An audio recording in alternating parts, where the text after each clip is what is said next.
Gene therapy சிகிச்சைக்கு GST வரியில் இருந்து முற்றிலும் விலக்கு அளிக்கப்படுவதாக மத்திய நிதியமைச்சர் நிர்மலா சீதாராமன் அறிவித்துள்ளார். ராஜஸ்தான் மாநிலம் ஜெய்சால்மரில் ஜிஎஸ்டி கவுன்சிலின் 55வது ஆலோசனைக் கூட்டம் மத்திய நிதியமைச்சர் நிர்மலா சீதாராமன் தலைமையில் நடைபெற்றது. இந்த கவுன்சில் கூட்டத்தில் ஆயுள் மருத்துவ காப்பீடு மீதான வரியை குறைக்கும் முடிவு ஒத்திவைக்கப்பட்டது. ஜனவரி மாதம் நடைபெறும் கூட்டத்தில் இதுகுறித்து ஆலோசிக்கப்படும் என்று தெரிவிக்கப்பட்டுள்ளது.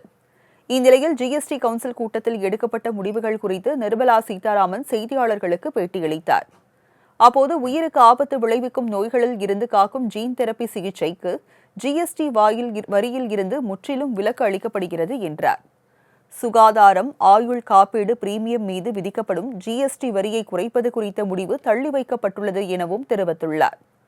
செறிவூட்டப்பட்ட அரிசி கர்னல் மீதான ஜிஎஸ்டி வரி 12% இருந்து 5% குறைக்கப்படுவதாகவும், விவசாயிகள் பச்சை மிளகு, காய்ந்த மிளகு, உலர் திராட்சைகளை விற்பனை செய்யும் போது எந்தவிதமான ஜிஎஸ்டி வரியும் இல்லை எனவும் குறிப்பிட்டார்.